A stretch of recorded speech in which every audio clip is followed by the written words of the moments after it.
નમસ્કાર દર્શક મિત્રો, સ્વાગત છે તમારું અમારી યુટ્યુબ ચેનલમાં। હાલ ગુજરાતી ફિલ્મ લાલો કૃષ્ણ સદા સહાય તે ખૂબ વાયરલ થઈ રહી છે અને આ ફિલ્મમાં બતાવવામાં આવેલ લાલાની કહાણી આપણને શીખવે છે કે જ્યારે વ્યક્તિ પોતાના આદર્શો ગુમાવી દે, તેનું જીવન હતાશાઓથી ઘેરાઈ જાય, બધા જ રસ્તા બંધ થઈ જાય, જીવનમાં અંધકાર સિવાય કાંઈ જ ના હોય, ત્યારે ભગવાન પ્રત્યે તેનો વિશ્વાસ અને ભક્તિ જ તેને આ અંધકારમાંથી બહાર કાઢી શકે છે।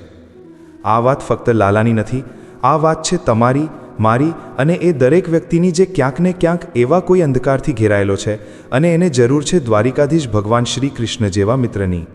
બસ જરૂર છે તેને દિલથી યાદ કરવાની, તેને સંભાળવાની। તો આજે અમે તમને જણાવવાના છીએ ભગવાન શ્રી કૃષ્ણ એ દિવ્યવાણીની કેટલીક દિવ્ય વાતો, જે આપણા અંધકારમય જીવનમાં પ્રકાશનો દીપ પ્રગટાવશે। તો એ દિવ્ય વાતો જાણવા માટે વિડીયોના અંત સુધી જોડાયેલા રહેજો અને કમેન્ટ બોક્સમાં દ્વારિકાધીશ ભગવાન શ્રી કૃષ્ણનું નામ જરૂરથી લખી દેજો। જો તમારે સુખી થવું હોય તો જીવનના નિર્ણયો તમારી પોતાની પરિસ્થિતિ જોઈને લો। જે લોકો દુનિયાને જોઈને નિર્ણય લે છે તેઓ દુઃખી જ રહે છે। કોઈ ગમે તે કહે, બસ તમારી જાતને શાંત રાખો, કારણ કે સૂર્યના કિરણો ભલે ગમે તેટલા તીવ્ર હોય, સમુદ્ર ક્યારેય સુકાતો નથી। એક ચકલીએ ફરિયાદ કરી, હે મારા ઈશ્વર, મેં બહુ મુશ્કેલીથી માળો બનાવ્યો હતો, તમે વાવાઝોડું મોકલ્યું અને મારું ઘર તૂટી ગયું। ઉપરથી એક જ અવાજ આવ્યો, તારા માળામાં એક સાપ તને ખાવા આવ્યો હતો, એટલે મેં વાવાઝોડું મોકલ્યું જેથી તું જાગી જાય અને ઉડી જાય, તારું જીવન સલામત રહે। આપણા જીવનમાં કેટલી મુશ્કેલીઓ આવે છે, આપણને ખબર પણ નથી હોતી કે આપણા ઈશ્વર આપણને મુશ્કેલીમાંથી કેવી રીતે બચાવે છે। જો તમને લાગે કે ભગવાને તમને મુશ્કેલીમાં મૂક્યા છે, તો વિશ્વાસ રાખો કે તે તમને મુશ્કેલીની પાર પણ લઈ જશે। મનના દર્દનો કોઈ અંત નથી, તેથી બીજાને દોષ દેવાનો કોઈ ફાયદો નથી। સૌથી સરળ ઉપાય એ છે કે તમારું મન ભગવાનને સમર્પિત કરી દો। જલ્દી તમે ભગવાન સાથે જોડાશો, તમને જીવનમાં સુખ, શાંતિ, સંયમ, ધીરજ, શક્તિ અને પ્રેમ પ્રાપ્ત થશે।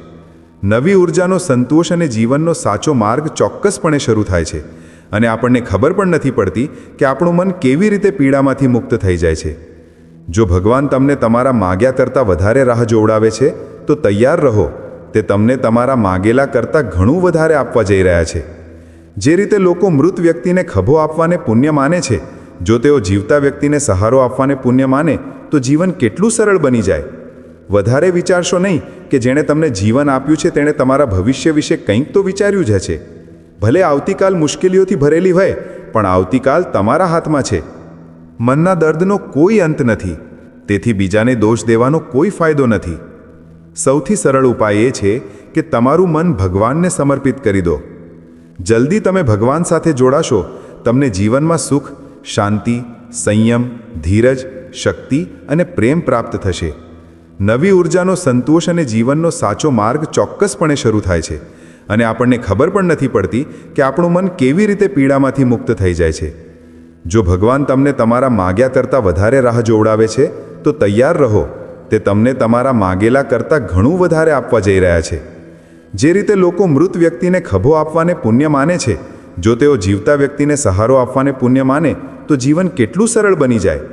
વધારે વિચારશો નહીં કે જેણે તમને જીવન આપ્યું છે તેણે તમારા ભવિષ્ય વિશે કંઈક તો વિચાર્યું જ છે। ભલે આવતીકાલ મુશ્કેલીઓથી ભરેલી હોય, પણ આવતીકાલ તમારા હાથમાં છે। મન આંધળું છે, તેને પોતાનું કોઈ જ્ઞાન નથી, મન કંઈ જાણતું નથી અને તમને સાચી દિશામાં માર્ગદર્શન પણ આપતું નથી। તેથી તમારે તમારા આંધળા મનની વાતો માનીને મહત્વપૂર્ણ કાર્યો કરવાનું ટાળવું જોઈએ। તમારે હંમેશા તમારી બુદ્ધિથી કામ કરવું જોઈએ, મનથી નહીં, કારણ કે આંધળું મન હંમેશા તમને મહત્વપૂર્ણ કાર્યો કરતાં અટકાવે છે। જ્યારે તમે તમારી બુદ્ધિ દ્વારા મહત્વપૂર્ણ કાર્યો કરવાનું શરૂ કરશો, ત્યારે ધીમે ધીમે તમારું મન તમારું મિત્ર બનવા લાગશે। પરંતુ અત્યારે તમારું મન તમારું શત્રુ બની ગયું છે, જે તમને દિવસે દિવસે બરબાદ કરી રહ્યું છે। તમારા મનના વિચારોને બહાર ન આવવા દો। જે રીતે તમે ગુપ્ત મંત્રનું રક્ષણ કરો છો, તેવી જ રીતે તમારા મોટા લક્ષ્યને મનમાં રાખીને તેનું રક્ષણ કરો। આખું કામ કરો અને કામ પૂરું થાય પછી જ બોલો, કારણ કે મોટાભાગના લોકો તેમની પોતાની સમસ્યાઓથી એટલા દુઃખી નથી થતા જેટલા બીજાની પ્રગતિ જોઈને દુઃખી થાય છે। જ્યારે પણ કોઈ મોટા લક્ષ્ય માટે કોઈ મોટી વાત હોય, ત્યારે તે વાતો માત્ર એવા લોકો સાથે શેર કરો જેઓ તે વસ્તુઓ પોતાના જીવનમાં ઈચ્છે છે। શું તમારી અંદર તેને સલામત રાખવાની હિંમત છે? જો ક્યારેય તમારી આર્થિક સ્થિતિ નબળી પડી જાય, જો ક્યારેય મોટું નુકસાન થાય, જો ક્યારેય બધું ચોરાઈ જાય કે નાશ પામે, તો તે વાતને તમારી અંદર સુરક્ષિત રાખો અને તમારા મિત્રો કે સંબંધીઓને તમારી નબળી આર્થિક સ્થિતિ વિશે જાણ કરશો નહીં. સહાનુભૂતિ મેળવવા માટે 4 આંસુ પણ પાડશો નહીં, કારણ કે યાદ રાખો, તમે ભલે અંદરથી ઓછા હો પણ બહારથી સંપૂર્ણ શક્તિ રાખો. કારણ કે જો લોકોને ખબર પડશે કે તમારી પાસે પૈસાની અછત છે, તમારી આર્થિક સ્થિતિ ખરાબ છે, તો તેઓ તમારા વ્યવહારમાંથી તેમના પૈસા કાઢી લેશે અને તમે સમય પહેલાં જ સમાપ્ત થઈ જશો. કારણ કે આ પ્રકૃતિનો નિયમ છે કે જેની પાસે પૈસા હોય છે તેને જ તે પૈસા મળે છે અને પૈસા મેળવવા માટે તમારે પૈસા બતાવવા પડશે. તેથી જ્યારે આર્થિક સ્થિતિ નબળી હોય ત્યારે વધારે હસો અને વધારે શક્તિ બતાવો, કારણ કે લોકો એટલું જ સમજે છે જેટલું તમે તેમને બતાવો છો. રડવાનું બંધ કરો. સામાન્યતા સ્વીકારવાનું બંધ કરો. ભૂતકાળ વિશે વિચારીને દુઃખી થવાનું બંધ કરો. જે નથી તેની ચિંતા કરવાનું બંધ કરો. આવતીકાલે શું થશે તેની ચિંતા કરવાનું બંધ કરો. એક વાત હંમેશા યાદ રાખો, સૌથી પહેલાં કોઈ પણ મિત્ર પર વિશ્વાસ ન કરો. જો તમારી આસપાસ એવા કોઈ લોકો હોય જેમની જીવનશૈલી સતત નકારાત્મક પ્રવૃત્તિઓમાં વ્યસ્ત રહે છે, તો તેઓ ગમે તેટલા અમીર હોય, આજે નહીં તો કાલે ચોક્કસપણે તમને નુકસાન પહોંચાડશે. તમારા જીવનમાં કંઈ બદલાશે નહીં, સિવાય કે જ્યાં સુધી તમે તમારી જાતને ન બદલો. સત્ય તમારા ચહેરા પર છે. જે લોકો મોં પર બોલી નાખે છે અને ગુસ્સે થઈ જાય છે તે લોકો કરતાં લાખો ગણા સારા છે કે જેઓ તમારી સામે કંઈક બીજું કહે છે અને તમારી પીઠ પાછળ કંઈક બીજું કહે છે. કોઈના દુઃખને સમજવા માટે વ્યક્તિની અંદર માનવતા હોવી જરૂરી છે. કાગડો કોયલનો અવાજ ભલે દબાવી શકે, પરંતુ તે પોતે ક્યારેય કોયલ બની શકતો નથી. તેવી જ રીતે ટીકા કરનાર વ્યક્તિ ભલે સજ્જનને બદનામ કરે, પણ તે પોતે ક્યારેય સજ્જન બની શકતો નથી. જો તમે એકલા હો તો તેને આશીર્વાદ માનો, કારણ કે ભગવાને તમને તમારી જાતને સુધારવા માટે થોડો વધુ સમય આપ્યો છે. અને એકલા રહેવાનો આનંદ માણતા શીખો, કારણ કે કોઈ વ્યક્તિ કાયમ માટે તમારી સાથે રહેવાનું નથી. સમયની એક આદત છે, જે કંઈ પણ થાય તે જતો રહે છે. સફળ વ્યક્તિ કદાચ ખુશ ન પણ રહે, પણ ખુશ રહેનારી વ્યક્તિ ચોક્કસપણે સફળ બને છે. કોઈની સાથીનું સાનિધ્ય સૌથી કિંમતી વસ્તુ છે. તે સંબંધ જીવનની સૌથી મોટી ઉપલબ્ધિ છે. જ્યારે તમે ખુશ હોવ ત્યારે ભગવાનને ભૂલશો નહીં, અને જ્યારે તમે દુઃખી હોવ ત્યારે ભગવાનમાં શ્રદ્ધા રાખો. જે લોકો તમારા અસ્તિત્વની કિંમત જાણતા નથી તેમને છોડી દેવા એ જ બહેતર છે. જો દુનિયામાં માણસ દ્વારા દરેક કામ શક્ય હોત તો મારું અસ્તિત્વ જ ન હોત. જ્યાં તમારા રત્નો સમાપ્ત થાય છે ત્યાંથી મારું એટલે કે ભગવાનનું કામ શરૂ થાય છે. બાળક શું ખાશે, શું પીશે, શું પહેરશે, તેની ચિંતા બાળક નહીં પણ તેની માતા કરે છે. તેમ આપણને શું આપવાનું છે અને શું નથી આપવાનું તે ભગવાન પોતે જુએ છે. જૂઠ અને દેખાડાની ગતિ ભલે ગમે તેટલી ઝડપી હોય, મંજિલ સુધી માત્ર સત્ય જ પહોંચે છે. મનુષ્યનું જીવન તેના કર્મ જ છે. જેવા કર્મ કરે છે તેવું જ તેનું જીવન બને છે. જેણે જે કર્યું છે તે ચોક્કસપણે પ્રકાશમાં આવશે, કારણ કે કર્મ કોઈની અંગત જિંદગી નથી. જીવન બહુ સુંદર છે, ક્યારેક હસાવે છે અને ક્યારેક રડાવે છે, પણ જે જીવનની ભીડમાં ખુશ રહે છે, જીવન ખરેખર તેનું જ છે. સારા બનવા માટે કોઈનું અનુકરણ કરવાની જરૂર નથી. તમે પોતે એટલા સારા બનો કે લોકો તમારું અનુકરણ કરવા લાગે. જીવન એક જ વાર મળે છે એ વાત ખોટી છે. મૃત્યુ એક જ વાર મળે છે. જીવન તો દરરોજ મળે છે. જે દિવસે તમે તમારા હાસ્યના માલિક બની જશો તે દિવસે તમને કોઈ રડાવી શકશે નહીં. જો કોઈ તમારી પાસે કંઈ માંગે તો આપો, કારણ કે ભગવાને તમને માંગનારાઓમાં નહીં પણ આપનારાઓમાં મૂક્યા છે. યાદ રાખો, સારા સમયને જોવા માટે ખરાબ સમયને પણ સહન કરવો પડે છે. બધાની સેવા કરો પણ કોઈની પાસેથી આશા ન રાખો, કારણ કે સેવાની સાચી કિંમત માત્ર ભગવાન જ આપે છે. હંમેશા તમારી નજર એના પર રાખો જે તમે મેળવવા માંગો છો, નહીં કે તેના પર જે તમે ગુમાવી દીધું છે. અન્ન અને જળથી મોટું કોઈ દાન નથી અને માતા પિતાથી મોટા કોઈ ભગવાન નથી. આ જીવનનો સૌથી મોટો ગુરુમંત્ર છે. બીજાને ક્યારે એવું ન કહો કે જો તમે બીજાને વધારે પડતું માન અને સમય આપો છો તો લોકો તમને નીચા સમજવા લાગે છે. જો તમારી પીઠ પાછળ તમારા વિશે વાતો થઈ રહી હોય તો ડરશો નહીં, કારણ કે વાતો તો માત્ર તેમની જ થાય છે જેમનામાં કંઈક કહેવા જેવું હોય. યાદ રાખો, સફળતા ક્યારેય માંગવાથી મળતી નથી. માંગવાથી તો માત્ર ભીખ જ મળે છે. સફળતા મેળવવા માટે તમારે જાતે જ મહેનત કરવી પડશે. નાની ભૂલો ટાળવાનો પ્રયાસ કરો, કારણ કે માણસ પહાડોથી નહીં પણ નાના પથ્થરોથી ઠોકર ખાય છે. તમારી ભૂલો સ્વીકાર્યા વિના તમે ક્યારેય બહેતર વ્યક્તિ બની શકશો નહીં. આપવાનું શરૂ કરી દો, માન સન્માન અને ધન સંપત્તિ આપોઆપ આવવા લાગશે. અહંકારમાં ડૂબેલો વ્યક્તિ ન તો પોતાની ભૂલો જોઈ શકે છે અને ન તો બીજાની ભલાઈ. જીવનમાં જેટલી મુશ્કેલ પરિસ્થિતિઓ આવશે તેટલા તમે મજબૂત બનશો, અને તમે જેટલા મજબૂત બનશો જીવન તેટલું જ સરળ બની જશે. આ જીવનનો નિયમ છે. યાદ રાખો, અપમાનનો બદલો લડીને નથી લેવાતો, તે સામેની વ્યક્તિ કરતાં વધારે સફળ બનીને લઈ શકાય છે. જો ખરાબ કરવાનું વિચારો તો કાલે કરો, જો સારું કરવાનું વિચારો તો આજે જ કરી દો. સાથે રહીને છેતરનારી વ્યક્તિ કરતાં મોટો કોઈ શત્રુ નથી, અને મોહ પર આપણી ખરાબ વાતો કહેનારી વ્યક્તિ કરતાં મોટો કોઈ મિત્ર નથી. યાદ રાખો, સ્પષ્ટ બોલનાર કડવો જરૂર હોય છે, પણ દગો આપનાર નથી. તમારી ખરાબ આદતો છોડી દો. જીવન જીવવાના બે રસ્તા છે. એક તો જે તમને ગમે છે તે મેળવવું, અને બીજું જે તમને મળ્યું છે તેને પસંદ કરતા શીખવું. વસ્તુઓનું મૂલ્ય મળતા પહેલાં હોય છે, અને વ્યક્તિનું મૂલ્ય આપ્યા પછી ઘટી જાય છે. તમને માત્ર માતા પિતાનો પ્રેમ જ મફતમાં મળે છે, બાકી આ દુનિયામાં દરેક સંબંધ માટે તમારે કંઈક ને કંઈક ચૂકવવું પડે છે. કોઈ પણ અપમાનનો એવા આદર સાથે જવાબ આપો કે સામેની વ્યક્તિ પણ શરમ અનુભવે.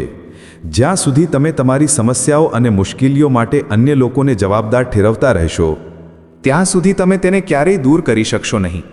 બને તેટલું વધારે સાંભળો અને બને તેટલું ઓછું બોલો. કદાચ તેથી જ ભગવાને આપણને 2 કાન અને માત્ર 1 મોં આપ્યું છે. વારંવાર માફી આપો, પણ વિશ્વાસ ફક્ત એક જ વાર કરો. જીવનમાં ક્યારેય કોઈને એટલું મહત્ત્વ ન આપો કે તે તમારા ચહેરા પરથી હાસ્ય છીનવી લે. તમારા જીવનની સમસ્યાઓ કોઈની સાથે વહેંચશો નહીં, કારણ કે 80% લોકોને તેની પરવા હોતી નથી, અને બાકીના 20% લોકો એ વાતથી ખુશ થાય છે કે તમને આ મુશ્કેલીઓ છે. સફળતા તેમને જ મળે છે જે સમય અને સંજોગો પર રડતા નથી. હંમેશા તમારી નજર તેના પર રાખો જે તમે મેળવવા માંગો છો, નહીં કે તેના પર જે તમે ગુમાવી દીધું છે. કોઈ પણ વસ્તુ પોતે કાયમી નથી. વધારે પડતો તણાવ ન લો, કારણ કે પરિસ્થિતિ ગમે તેટલી ખરાબ હોય તે બદલાશે. સમયની સાથે ઘણી વસ્તુઓ બદલાય છે. લોકો, રસ્તા, લાગણીઓ અને ક્યારેક તો આપણે પોતે પણ. જેવું તમે આજે કરશો તેવું જ તમને પણ મળશે. આ જ નિયતિ છે. નિયમ છે કે જો તમારે કોઈના બનવું હોય તો કોઈની જરૂરિયાત નહીં પણ ખામી બનો. જરૂરિયાત તો કોઈ પણ પૂરી કરી શકે છે, પણ કોઈની ખામી કોઈ પૂરી કરી શકતું નથી. જો તમે કોઈને કંઈ આપી શકતા નથી તો માત્ર પ્રાર્થના કરો, કારણ કે પ્રાર્થના એક એવી ભેટ છે જેના દ્વારા ગરીબ વ્યક્તિ પણ બીજાની મદદ કરી શકે છે. જ્યાં પણ જરૂર હોય ત્યાં તે પહોંચે છે. જો તમારા કારણે બીજાને દુઃખ થતું હોય તો ત્યાંથી દૂર થઈ જવું જ સારું છે. સંબંધોના તારને દૂતો દ્વારા રક્ષણ મળે છે, તેને તોડવાનો પ્રયાસ ન કરો. ભૂલોમાં તમને પહેલાં કરતાં વધુ બહેતર બનાવવાની શક્તિ હોય છે. તમે એટલો જ છળ, કપટ અને પાપ કરી શકો છો જેટલું તમે સહી શકો, કારણ કે પ્રકૃતિ કોઈને છોડતી નથી. ધરતી પર દરેકનો હિસાબ થાય છે. જો તમારો કોઈ દુશ્મન ન હોય તો તેનો અર્થ એ છે કે તમે તે જગ્યાઓ પર પણ મૌન રહ્યા જ્યાં સત્ય બોલવું ખૂબ જ જરૂરી હતું. પ્રેમ મફત છે, તેમ છતાં તે આ ધરતી પરનો સૌથી મોંઘો આનંદ છે.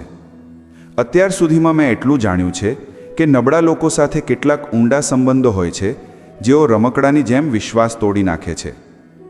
મેઘધનુષ્ય વરસાદ અને તડકાના સંયોજનથી જ બને છે, તેથી તે સુંદર હોય છે. જીવન માટે સુખ અને દુઃખ બંને જરૂરી છે. વ્યક્તિ ચિંતિત અને તણાવગ્રસ્ત ત્યારે જ થાય છે જ્યારે તે પોતાના માટે ઓછું અને બીજા માટે વધારે જીવે છે. જે ક્ષણ તમને ઠોકર ખવડાવે છે તેને ખરાબ ન કહો, પરંતુ તે ક્ષણની કદર કરો, કારણ કે તે તમને જીવવાનું શીખવે છે. તમારી સફળતામાં તે લોકો સામેલ હોય છે જેને તમે પ્રેમ કરો છો. તમારા સંઘર્ષમાં તે લોકો સામેલ હોય છે જે તમને પ્રેમ કરે છે. જે સૌથી વધુ વેરવિખેર થયો હોય છે તેની જ ચમક વધારે હોય છે. આ જ જીવનનું સત્ય છે. જો તમે દરેક ક્ષણે ખુશ રહી શકતા નથી તો કોઈક દિવસ કોઈક અલગ થઈ જશે, કોઈક દૂર થવાનો પ્રયાસ કરશે, કોઈક કોઈ સ્વાર્થ સાથે તમારી પાસે આવશે અને હજારોમાંથી માત્ર એક કે બે જ હશે જે મુશ્કેલ સમયમાં પણ તમારો હાથ પકડવાનું બહાનું શોધશે. કેટલાક ખોટા નિર્ણયો અને સંબંધો જીવનનો સાચો અર્થ શીખવે છે. સંબંધ જાળવી રાખવા માટે માત્ર એક જ શરત છે, કોઈની ખામીઓ નહીં પણ ભલાઈ જુઓ. વગર સ્વાર્થે બીજા લોકોની સંભાળ રાખવી એક સારા વ્યક્તિત્વની ઓળખ છે. હંમેશા ભગવાનમાં આશા રાખો, કારણ કે આ આખી દુનિયામાં ભગવાન જેટલી જલ્દી કોઈ સહમત થતું નથી. જે વ્યક્તિનું મન શાંત હોય છે, જે બોલવામાં અને પોતાનું કામ કરવામાં શાંત રહે છે, તે જ વ્યક્તિ સત્યને પામ્યો છે અને દુઃખ પીડામાંથી મુક્ત થયો છે. માચીસની કાંડી બીજાને સળગાવતા પહેલાં પોતે જ સળગી જાય છે. તેવી જ રીતે આપણો ગુસ્સો પણ માચીસની કાંડી જેવો છે, જે બીજાને નષ્ટ કરતા પહેલાં પોતે જ નષ્ટ થઈ જાય છે. બે જ વ્યક્તિઓ ડહાપણભરી વાતો કરે છે. એક તે જે ઉંમરમાં મોટા હોય અને બીજો તે જેણે ખૂબ નાની ઉંમરે ખરાબ સમયનો સામનો કર્યો હોય. તમે જોયું હશે કે આ દુનિયામાં જુસ્સા જેવી કોઈ આગ નથી, મૂર્ખતા જેવી કોઈ જાળ નથી, નફરત જેવો કોઈ શિકારી નથી અને લોભ જેવી કોઈ ધાર નથી. 36 ગુણની જરૂર નથી, માત્ર 4ની જરૂર છે: સારો વ્યવહાર, સ્પષ્ટ ઈરાદા, સારું હૃદય અને ઈમાનદારી. જે દિવસે તમે જાણશો કે આ દુનિયામાં તમારા સિવાય બીજું કોઈ નથી, તે દિવસથી તમારું સાચું જીવન શરૂ થશે. વધારે પડતી અપેક્ષાઓ બંધ કરો, મનની શાંતિ ફરી પાછી આવી જશે. કેટલાક લોકો હંમેશા હસતા રહે છે, કારણ કે તેઓ જાણે છે કે તેમનું દર્દ સમજવાવાળું કોઈ નથી. જો તમે તમારા દિલની વાત કોઈને કહી પણ દો તો પણ તે માત્ર તમારી મજાક જ બનાવશે.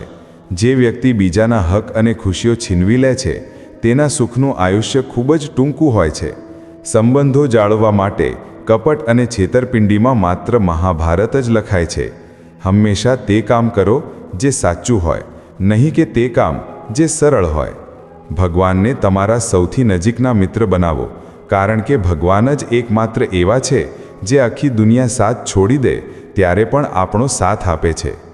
એવા લોકો સાથે મિત્રતા જાળવો જે તમને વધારે સારું કરવા માટે પ્રેરિત કરે, જે તમને તેમનો જવાબ માને અને તમારી સંભાળ રાખે, જે તમને પોતાના માને અને પોતાનું ઘર અનુભવે.